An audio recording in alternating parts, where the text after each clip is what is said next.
And it's game time. Connex5 here with Neo. We're in 2K4 CTF playing some Capture the Flag pickup games. And this is going to be PUG 1, Map 1. After our MLUT match, we're going to go ahead and play some more. We saw a reunion here now of Failsauce and Killer.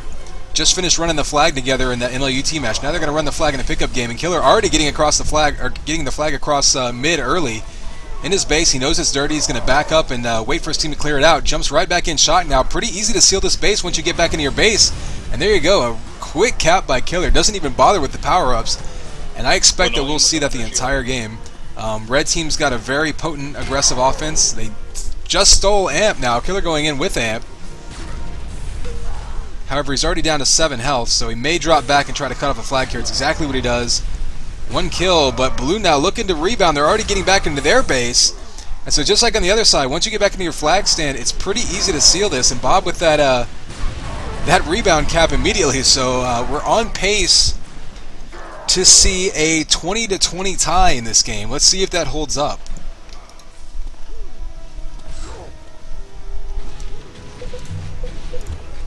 Yeah, with those caps, that first power-up, both power-ups sat there for at least 10 to 20 seconds. It'll be interesting to see if that throws off the timing on these teams. A lot of people don't really pay too close attention to the first couple pickups of power-ups. They just presume they get taken on time, and they kind of have a flow built in where they run by them based on that, and then they start timing them afterwards. But it's not going to work this game because they both got delayed, like you said. Blue now trying to fight their way back into their own base again. This is another one of those maps where once you get across mid, you're still going to count on the other team taking over your base and cutting you off. Having trouble getting back in there, trying to clear them out. Did a good job though of being patient and waiting to try to give his cover time, but didn't work out for him. Killer finds himself in the same situation. And looks like 9 got Amp. He's headed offense. Alright, looks like he was creating himself another team name, or another color name, and forgot to finish out the name. He goes now with that Amp. We see Cuzkey now jumping around mid. 3 blue all over him.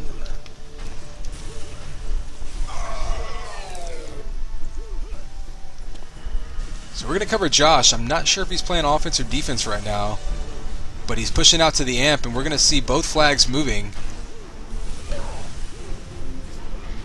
As the flag carrier jumps right over his head.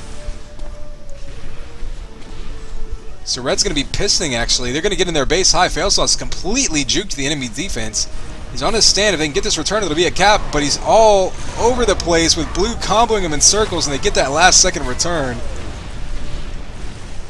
So Red caught a little bit out of position there. You can't have your flag carrier be outnumbered on your own stand. So let's take a look at these bases and see what we've got in here. Well, Blue base is completely empty now. There we go. Cheerios playing some defense up there. Alongside Josh, who we already saw pushing out to mid for hunters. He does like to push up a lot when he plays defense. And on a map like this where you... Amp got grabbed? Okay. 9 Amp. Yeah. But he's down quickly in enemy base. Seeing a ton of aggression by Red now. Blue doing a good job of fighting them off. They're kind of coming in one by one in a trickle. However, they're doing a good job of, focus firing them one at a time. Like we say, this is a map. It's a little bit narrower, a little bit simpler. There's not a lot of different directions you can take the defense and catch them off guard. So they're going to have a hard time if they try to do this this spam grabbing technique. Instead, they come in as a pair this time. They kill one defender. They kill the other. Zax is going to head straight towards the enemy exit or enemy entrance, straight into mid. Cross that Amp area. It's going to be surrounded by Blue though. His cover not able to get that clear through mid. 9 on cover with 150 shield right now. Got the last 100. He's Linoleum now I'm not sure. With a nice move across mid, coming in his own high. Gets headshotted, but his team should get the pickup, and they do. 9 now with... And the stack 9 coming into base. Yep, able to pick this flag up. They're going to have to do a ton of damage to him, almost double more than double the damage to get a kill. He's going to cover himself with a double kill combo. Still has 39 armor. Strolls to his flag stand. Yeah, you can't, on a small map like this, you can't let enemy flag carriers come in with 150 armor like that. It's going to drive your defense nuts. Yeah, great pickup by 9 with people on him. He was able to come back with the flag capture there. Looks like Amp's going to be coming up soon. 9 on it. He has timing on both power-ups right now. Watching Spooky Molder right now, I believe that's Galgore. He's going to be in base D, which is about what you would expect.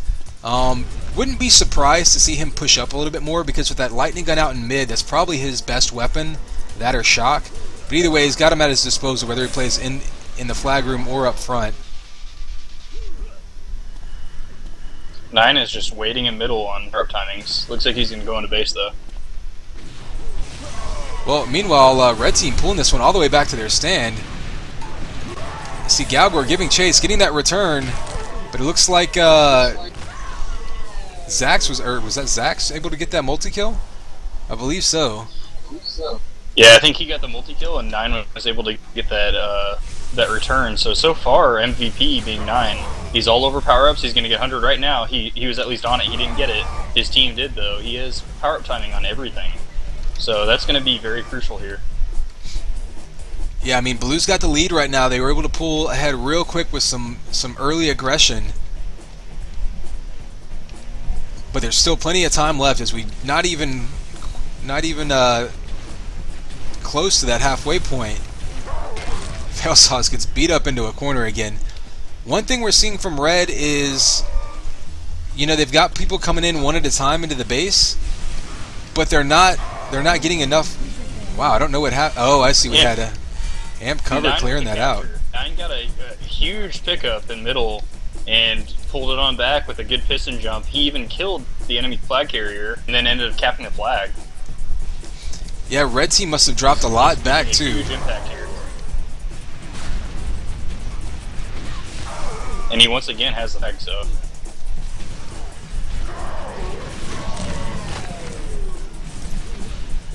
Yeah, I mean, what we're seeing by Red is they're having trouble being effective on their offense here. They're getting the flag moving, but they're all in there one at a time, so they're not getting very far. They're not even getting out to mid, so Blue defense is even having to commit out to mid to get cutoffs most of the time. It's just a nice pickup there, though, by Zax. He's going to be coming in flag side. Once again, trying to be patient, giving his team time to clear the base, but that happens a little bit too late, as Linoleum's heading straight out the door. Amp gets taken right in front of him. But a nice pickup by Bob. Takes Rockets to his feet. All the defense is behind him. He can piston straight to his flag stand. He gets there just in time. And we're seeing a 4-1 game now.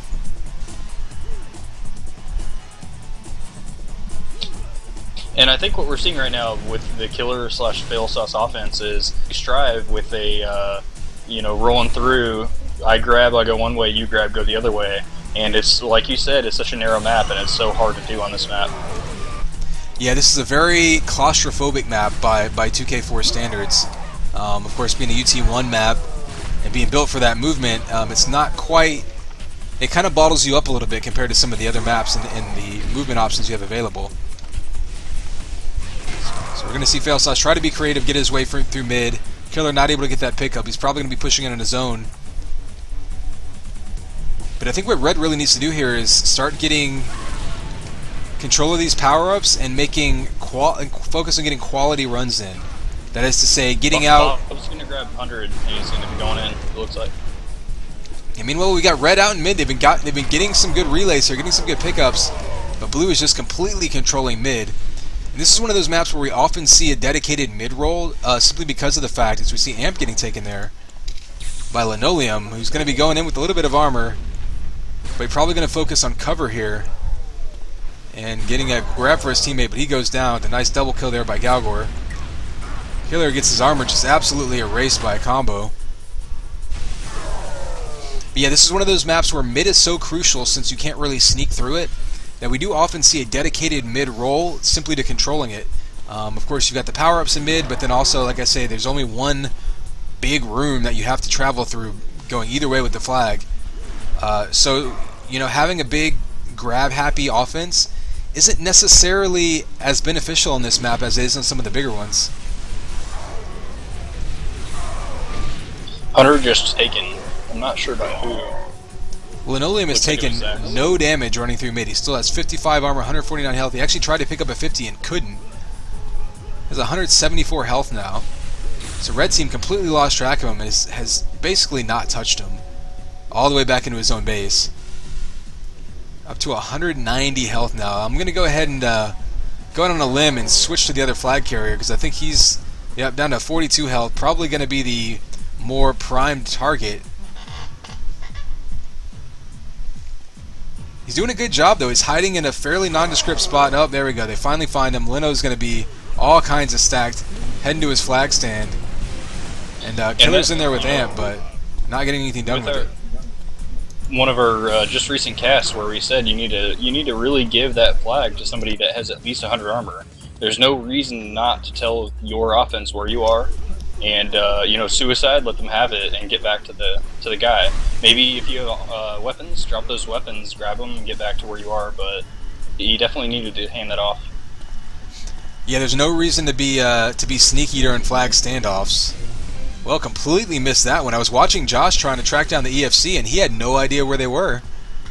So he's going back to base now and trying to stop the tide, I guess, of the red offense. So, like we say, sneaky offensive flag runners can be effective, even on smaller, tighter maps like this. This is a map where there's some creative flag runs you can do, like doubling back on the defense. But to your point, on flag standoffs, there is no sneaking around. It's really all about brute force. You just want to have the numbers everywhere you go. As red is pistoning back across mid, and Josh, once again, I don't know if their team is just communicating slowly, but he was not really reacting as though he knew where their flag was. So the fight now is in the red flag room. They're going to get that kill and that return. So Bob now, all by himself, just kind of bouncing around, trying to prolong the flag run, give his team time to make that return, which they did. Lino with the pickup does have a little bit of cover. See if he's going to get out to mid. But red finding him already. He's probably going to be in trouble here. Amp taken by 9. Only has some seconds left, but we'll see what he does here. And we saw Killer with a delayed flag run there. Stayed in base, waited for the enemy defense to go out to mid, and then for his cover to get in position. Not a bad move on a mid-heavy map like this. Cuzkey, though, jumping away and trying to evade and just not working out. So Bob's going to be coming in his base high. He can count on his base being dirty, though. He didn't really outrun the red team there. However, they all got a little bit behind him. Kind of lucky to get that return there, because if they didn't, that would have been a piston back to the stand. So we're a little bit past the halfway point in this game. Red team down 3. Not out of this one, though. They would certainly be encouraged by some long flag runs coming in here. Really haven't seen that happen, though. Now we're going to watch the other blue defender here, Cheerios. He's trying to keep track of Failsauce. You see Failsauce making good use. There's a couple of lifts in this map that good flag runners will really use to put space in between themselves and defenders.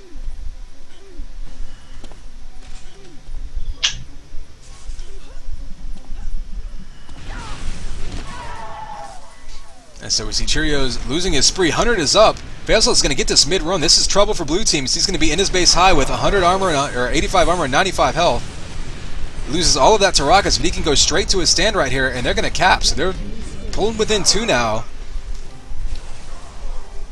And red team, I think what they're doing, I don't know how conscious it is, whether it was a tactical decision or if it's just sort of the timing has synced up this way, but they've been coming in now with at least two people together every time, and they've had a lot better success rather than that stream of individuals coming in.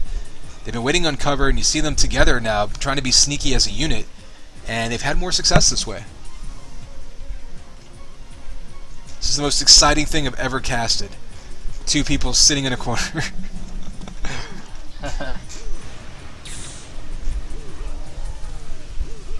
It is effective, however. What they're doing, if you want to really break this down to an analytical level, they're seeing that the blue team is overcommitting to the cutoff. So as soon as they lose track of the red flag carrier, they're jumping straight to mid with everybody, and red team pulls within 1. And I think what we've seen is an effective strategy by red. What they're going to do is they're going to run into enemy base. They're going to kill out the defenders, grab the flag, and so blue defenders don't know where their flag carrier is, and the blue defenders are immediately running out to mid and waiting.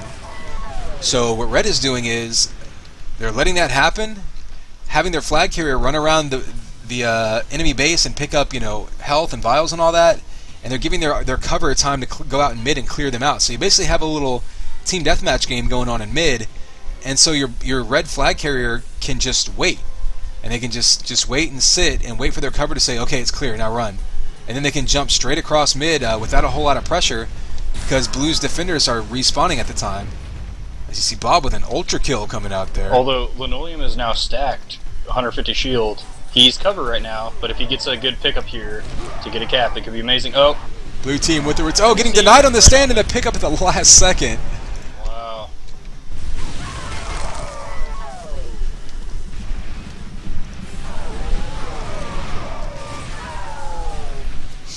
Yeah, that is one thing about the base in this map is you'll notice this flag stand is right next to a wall, which means that it's very easy to get damage onto the flag right as someone's grabbing it. So we see 9 running this flag now. No armor, not much health, but he's going to be able to piston all the way back to his flag stand. Blue goes up by 2 now. Just under 4 minutes remaining. Red still has time. They had the momentum leading up to this. Well, they definitely found a winning formula. Now Cuzkey's running through mid with Amp. Gonna kill his way across, just go Rambo style. Runs by the EFC, so he's gonna be in his own base. Gonna go down to get this pickup. Failsauce finding himself surrounded by blue. Jumps out to mid, a nice little dodge there.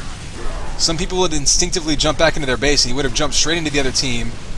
He's surrounded, but they should get a pickup. Cuzkey picks it up. Has blue all over him though, and there's nobody there for the relay. So red team there, you see them getting out-fragged all across the board, and where that's coming to hurt them is in situations like that, where they need to clear their base out, and that they're one clear, maybe 2 or 3 kills away from getting a cap, and they're just not able to get those final kills. And I think that's been the difference so far in this game. And I don't necessarily hate them all being negative nets, but I feel like they're trying to play CTF.